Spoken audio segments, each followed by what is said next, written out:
Hello friends, हमारी जो measurement and evaluation BA 4 semester का 403 पेपर है उसकी फर्स्ट यूनिट के टॉपिक चल रहे हैं। हमने इससे पहले मेज़रमेंट और असेसमेंट को पहले ही कवर कर लिया है। 2 वीडियो पहले बन चुकी हैं। अगर आपने नहीं देखी तो आप चैनल की प्लेलिस्ट में जाके उन्हें देख सकते हैं। आज हमारा जो टॉपिक है वह इवैल्यूएशन। आज हम इवैल्यूएशन के बारे में डिस्कस करेंगे।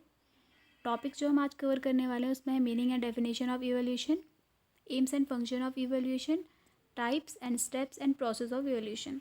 तो हम आज मूल्यांकन के बारे में देखने वाले हैं कि मूल्यांकन होता क्या है।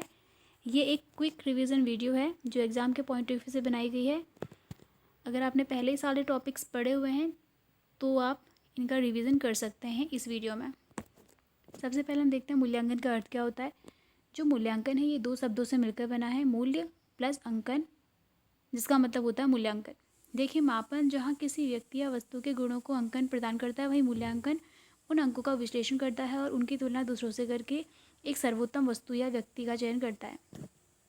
देखिए, जो हमारा मूल्यांकन है इसे आप कहीं ना कहीं मापन से रिलेट कर सकते हो। ये मापन के जैसा ही होता है मूल्यांकन। मापन जो मूल्यांकन है और जो मापन है वो एक दूसरे के ही पार्ट्स हैं, ठीक है। जो मापन में आप वस्तु व्यक्ति क्रिया का विश्लेषण करके उसकी विशेषताओं के आधार पर जो अंकन उसे प्रदान करते हो मापन में, मैंने तो बताया था आपको कि हम मापन में सिर्फ अंकन प्रदान करते हैं, ठीक है। तो उस अंकन का ही विश्लेषण आप मूल्यांकन के अंदर करते हो। फॉर एग्ज़ाम्पल, अगर आपने किसी बच्चे को 30 और 60 मार्क्स दे दिए हैं, मापन के थ्रू अंकन प्रदान कर दिया उसको, अब आप उसको मूल्यांकन में उसका विश्लेषण कर सकते हो। जो हमारे सामाजिक नॉर्म्स डिसाइडेड हैं, जो कोई स्टैंडर्डाइज्ड नॉर्म नहीं है, किसी ने कोई स्टैंडर्ड नॉर्म नहीं है, वो हमारे द्वारा ही, समाज के द्वारा ही बनाए गए हैं। तो उसके अकॉर्डिंग हम बोल सकते हैं कि जो बच्चा 60 नंबर लाया है मापन में, जो हम बच्चे को 60 नंबर दिए हमने, तो हम मूल्यांकन में बोल सकते हैं कि वो बच्चा फर्स्ट आया है और जो 30 मार्क्स वाला है वो सेकंड आया है, ठीक है। हम उन्हें पोजीशन दे सकते हैं। मूल्यांकन में हम उनका विश्लेषण कर रहे हैं, उनके मापन में जो हमने उनको नंबर दिए है ना, उसके थ्रू ही हम उसका मूल्यांकन कर दे रहे हैं, हम उसका विश्लेषण कर दे रहे हैं नंबरों का। तो कहीं ना कहीं मापन और मूल्यांकन एक ही जैसे हैं, ठीक है। यहाँ पे हम उन्हीं की विशेषताओं का विश्लेषण करते हैं अंकन का। डेफिनेशन क्या है देखिए मूल्यांकन की। डार्डेकर के अनुसार मूल्यांकन हमें ये बताता है कि बालक ने किस सीमा तक किन उद्देश्यों को प्राप्त किया है, ठीक है। कोठारी कमीशन के अनुसार अब ये माना जाने लगा है कि मूल्यांकन एक निरंतर प्रक्रिया है। ऑब्वियस सी बात है, निरंतर प्रक्रिया तो है ही। ऐसा तो है नहीं कि मूल्यांकन सिर्फ स्कूल में होता है। हम कहीं ना कहीं स्कूल के बाद भी अपना सेल्फ इवेल्यूएशन तो करते ही हैं ना, खुद का मूल्यांकन खुद भी तो करते हैं हम। तो ये एक लाइफ लॉन्ग प्रोसेस है। ये संपूर्ण शिक्षा प्रणाली का एक अभिन्न अंग है और ये शिक्षण लक्ष्यों के से घनिष्ठ रूप से संबंधित है। शिक्षा प्रणाली का एक अभिन्न अंग है, बिल्कुल है। अगर आप सोचिए, किसी शिक्षा प्रणाली में कोई रिजल्ट का सिस्टम ही नहीं होगा तो क्या पता चलेगा हमें किस बच्चे ने क्या अचीव किया, कितना अचीव किया। क्या आपको किसी बच्चे की कमियों का, वीकनेस का, उसकी योग्यताओं का पता लग सकता है? अगर एक बच्चे को आप स्कूल में डाल दोगे, बस वो ईयर निकलते जा रहे हैं, वो पढ़ता ही जा रहा है, पढ़ता ही जा रहा है, ना वो पास हो रहा है, ना फेल हो रहा है, ना उसके हमें मार्क्स प्रोवाइड हो रहे हैं, उसका मूल्यांकन ही नहीं हो रहा है, तो क्या वो टीचिंग प्रोसेस का कोई मीनिंग रह जाएगा? नहीं रह जाएगा। तो ये एक बहुत ही मेन पार्ट है हमारी टीचिंग प्रोसेस का, इवैल्यूएशन, ठीक है।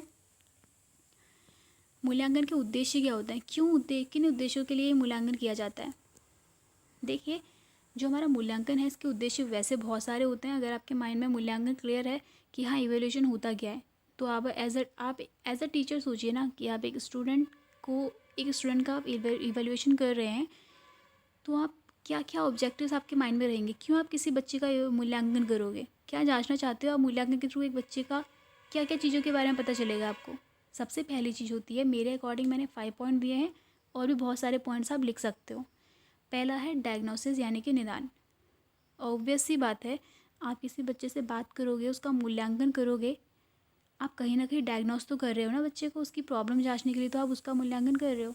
बच्चे की समस्या का पता करने के लिए, बच्चे के वीक पॉइंट का पता करने के लिए कि बच्चे का वीक पॉइंट क्या है, उसकी परेशानी क्या है, उसको किस वाले सब्जेक्ट में कमजोरी है, उसकी कौन सा सब्जेक्ट है जो उसको कवर नहीं कर पा रहा।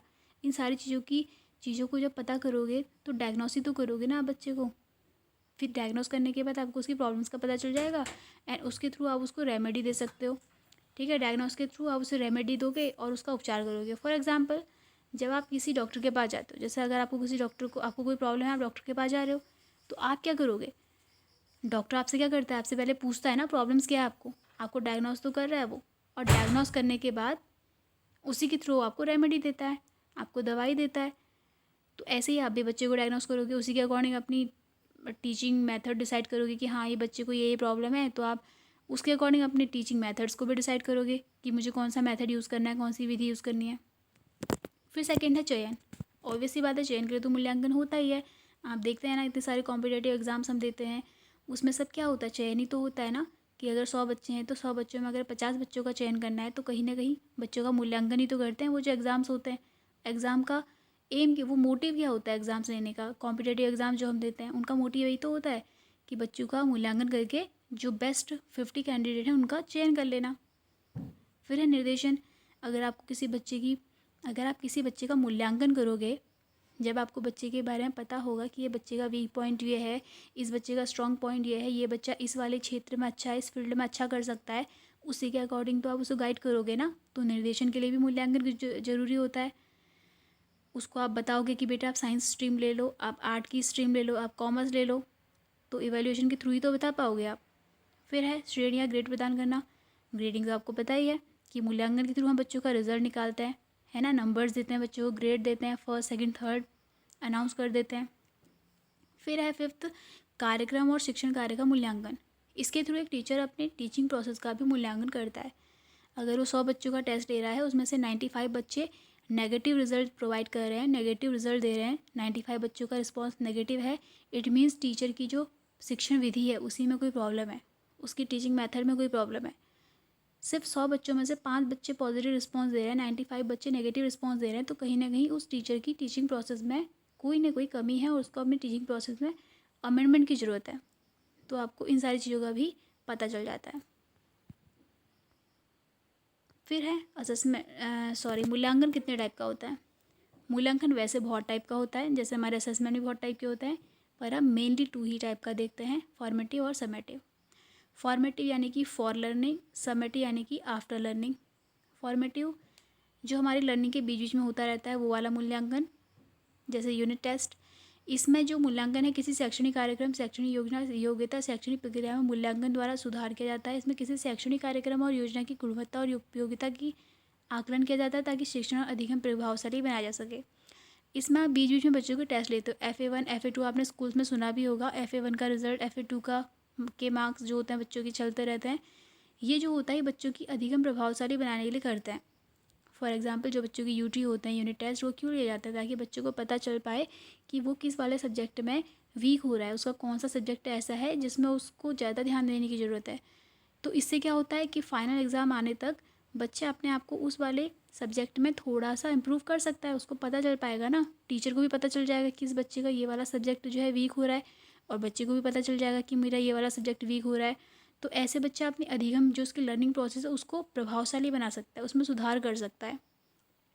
और जो हमारा समेटिव असेसमेंट इवैल्यूएशन होता है, इसका मोटिव होता है बच्चों को दूसरी कक्षा में भेजने संबंधी निर्णय लेना, कि बच्चे को पास फेल किया जाता है, फर्स्ट सेकंड थर्ड उसे बताया जाता है, उसके बाद ही उसको ये सारी चीज़ें डिसाइड की जाती हैं कि बच्चे को दूसरी क्लास में प्रमोट करना है या नहीं करना है, पास करना है नहीं करना है। तो इसमें हमारी ये सारी चीज़ें कब होती हैं? ये वार्षिक परीक्षाएं और सेमेस्टर परीक्षाओं के थ्रू ही होता है, कि बच्चे को वार्षिक परीक्षा के थ्रू ही पता चलता है कि बच्चे ने क्या क्या अचीव किया है, उसको सेकेंड क्लास में भेजना है या नहीं भेजना है। ठीक है, तो ये सारी चीज़ें होती हैं, इसमें बच्चे को सीधे रिजल्ट प्रोवाइड करा दिया जाता है समेटिव इवैल्यूएशन में, और ये लास्ट में किसी सेशन के पूरा होने के बाद ही लिया जाता है। इसके बाद है हमारे मूल्यांकन के चरण, स्टेप्स ऑफ इवैल्यूएशन। देखिए स्टेप्स ऑफ इवैल्यूएशन में है मूल्यांकन। पहला है उद्देश्यों का निर्धारण। जब भी आप इवैल्यूएशन करोगे तो सबसे पहले आप कुछ ऑब्जेक्टिव डिसाइड करोगे ना, कि आपको किस क्लास के बच्चों का मूल्यांकन करना है, कौन से सब्जेक्ट का मूल्यांकन करना है, आखिर किस चीज़ का मूल्यांकन करना है, आपको बच्चे की बुद्धि का करना है, उसकी उपलब्धि का करना है, क्या चीज़ आप जांचना चाहते हो, इन सब चीज़ों को डिसाइड करना पड़ेगा। अधिगम क्रियाओं का आयोजन करना पड़ेगा उसी के अकॉर्डिंग, लर्निंग जो एक्टिविटीज़ होती हैं, और फिर लास्ट में उसके बेस्ड पे आप मूल्यांकन कर सकते हो। तो ये इसके स्टेप्स होते हैं। फिर है मूल्यांकन की विशेषताएं क्या होती हैं, कैरेक्टर्स क्या हैं। देखिए मूल्यांकन एक सतत प्रक्रिया है, मीन्स एक कंटिन्यूस प्रोसेस है। मूल्यांकन की जो प्रक्रिया है वो निरंतर चलते रहती है। कंटिन्यूस प्रोसेस मैंने आपको बताया था कि ये लाइफ लॉन्ग चलती रहती है। ऐसा नहीं कि आप स्कूल्स में नहीं हो तो अब आपका मूल्यांकन नहीं हो सकता। टाइम टू टाइम आपका मूल्यांकन होता रहता है, कभी आप खुद करते हो, कभी आपके पेरेंट्स करते हैं, तो ये सारी चीज़ें चलती रहती हैं। तो एक सतत प्रक्रिया कंटिन्यूस प्रोसेस है और लाइफ लॉन्ग चलती रहती है, निरंतर चलती रहती है। शिक्षण प्रक्रिया का अभिन्न अंग है। इसके बिना तो शिक्षण प्रक्रिया, हमारी टीचिंग प्रोसेस तो कुछ है ही नहीं। जब तो इवोल्यूशन नहीं होगा तो टीचिंग प्रोसेस तो होगी नहीं। बच्चों के अंदर कुछ सीखने का कोई जज्बा ही नहीं रहेगा। जब बच्चों को रिजल्ट ही नहीं मिल रहा है, उसको बच्चे को पता ही नहीं चल रहा है, अपने इवोल्यूशन ही नहीं हो रहा है, तो उसका तो बच्चों में एक स्पार्क नहीं रहेगा, है ना। तो फिर मूल्यांकन का क्षेत्र व्यापक है। मूल्यांकन अपने आप में एक वाइड टर्म, ब्रॉड टर्म है, ठीक है, बहुत वाइड है इसका एरिया। ऐसा नहीं है कि सिर्फ शिक्षा के क्षेत्र में मूल्यांकन होता है, हर एक क्षेत्र में मूल्यांकन होता है। हर एक पर्सन का, अगर आप किसी बिजनेस में भी देखोगे तो हर एक एम्प्लॉय का मूल्यांकन होता है, हर जगह मूल्यांकन यूज़ होता है, सिर्फ एजुकेशन के फील्ड में ही नहीं होता। तो ये बहुत ही ब्रॉड टर्म है। शैक्षणिक उपलब्धि की जांच करके उसमें सुधार करता है। ऑब्वियसली बात है कि बच्चों की शैक्षिक उपलब्धि की जांच करता है कि बच्चे ने कितना अचीव किया, फिर उसमें सुधार करता है। बच्चा खुद भी सुधार करता है, टीचर भी सुधार करते हैं। सहयोगी कार्य है, इसमें छात्र, शिक्षक, अभिभावक की सभी का सहयोग प्राप्त किया जाता है। और मूल्यांकन छात्र विकास से संबंधित है। टीचिंग के क्षेत्र में तो मूल्यांकन कहीं ना कहीं डायरेक्टली और इनडायरेक्टली बच्चों के डेवलपमेंट से ही संबंधित होता है। कहीं ना कहीं टीचर भी अगर इवैल्यूएशन करता है तो वो कहीं ना कहीं इनडायरेक्टली बच्चों के विकास से रिलेटेड ही होता है। तो टीचिंग प्रोसेस जो हमारी एजुकेशन की फील्ड है उसमें इवैल्यूएशन का मेन ऑब्जेक्टिव एक बच्चों का मूल्यांकन करना ही होता है। इसके बाद है हमारे मूल्यांकन के कार्य। मूल्यांकन के कार्य में क्या आता है? अधिगम प्रणाली का मूल्यांकन करना। मूल्यांकन करते क्यों, इसके कार्य क्या हैं? एवोल्यूशन ऑफ लर्निंग प्रोसेस, कि हम लर्निंग प्रोसेस का इवैल्यूएशन करते हैं। अधिगम प्रणाली का मूल्यांकन करते हैं, है ना, कि हमारी लर्निंग प्रोसेस कैसी चल रही है, बच्चा कितना अचीव कर रहा है, बच्चा क्या क्या उसने हासिल किया, वो बच्चा कुछ पॉजिटिव डायरेक्शन में जा रहा है या फिर नेगेटिव डायरेक्शन में जा रहा है। इन सारी चीज़ों का इवैल्यूएशन करते हैं। अधिगम का मापन करते हैं, बच्चे की लर्निंग का मेजरमेंट करते हैं कि बच्चे ने क्या क्या अचीव किया, है ना, उसकी सारी लर्निंग प्रोसेस का भी तो पता करते हैं हम मेजरमेंट के थ्रू। फिर मूल्यांकन में हम उसका विश्लेषण कर देते हैं, एनालिसिस कर देते हैं। अधिगम उद्देश्यों के द्वारा व्यवस्था करना, जो भी हमारे अधिगम उद्देश्य होंगे उनके द्वारा हम व्यवस्था करते हैं। ये हमारे सारे मूल्यांकन के कार्य होते हैं। मूल्यांकन की प्रक्रिया दी हुई है, यहाँ पे एक चार्ट बनाया हुआ है, इसमें मूल्यांकन की प्रक्रिया के कुछ स्टेप्स बताए हुए हैं। जैसे इसमें पहला स्टेप है उद्देश्यों का निर्धारण करना, कि जब भी मूल्यांकन करना होगा उसकी प्रोसेस में सबसे पहला स्टेप तो उद्देश्यों का निर्धारण करना होगा। देखिए, चाहे मूल्यांकन की प्रक्रिया हो या फिर कोई भी प्रोसेस हो, जब भी आप कोई प्रोसेस के बारे में पढ़ते हैं तो सबसे पहले आपको ऑब्जेक्टिव डिसाइड करने पड़ते हैं कि आपके इस प्रोसेस के ऑब्जेक्टिव क्या है, क्यों आप उस प्रोसेस को कर रहे हो। तो ऑब्जेक्टिव तो ऑब्वियसली बात है आपको डिसाइड करना ही पड़ता है, चाहे वो कोई प्रोसेस हो, है ना। तो आप पहले ऑब्जेक्टिव डिसाइड करोगे कि आपको क्या चीज़ जांचनी है, बच्चों की किस चीज़ का मूल्यांकन करना है, कौन से सब्जेक्ट का मूल्यांकन करना है, कौन से बच्चे का मूल्यांकन करना है, आप क्या जांचना चाहते हो, ये सारी चीज़ें डिसाइड करोगे। फिर अधिगम अनुभव की योजना बनाओगे, प्लानिंग करोगे उसके अकॉर्डिंग।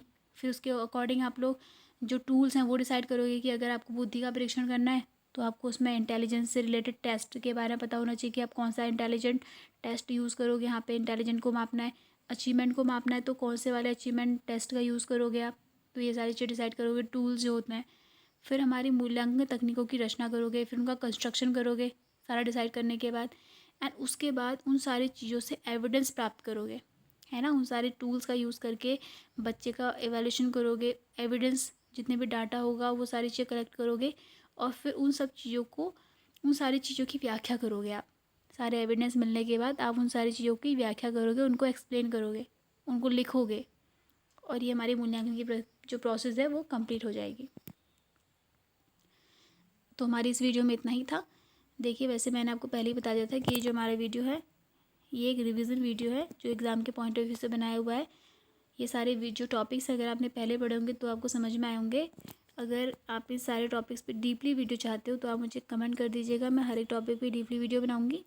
पर ये तो ज़्यादा लेंथी वीडियो नहीं बनाना था, इसीलिए सिर्फ एक क्विक रिवीजन वीडियो ही बनाया हुआ जिसमें सारे टॉपिक्स पेपर 403 के फर्स्ट यूनिट के कवर किए हुए हैं। अभी इसके बाद कल से हमारी सेकंड यूनिट स्टार्ट हो जाएगी। अगर वीडियो अच्छी लगी हो तो लाइक कर दीजिएगा और अपने सारे फ्रेंड्स को शेयर कर दीजिएगा। Thank you.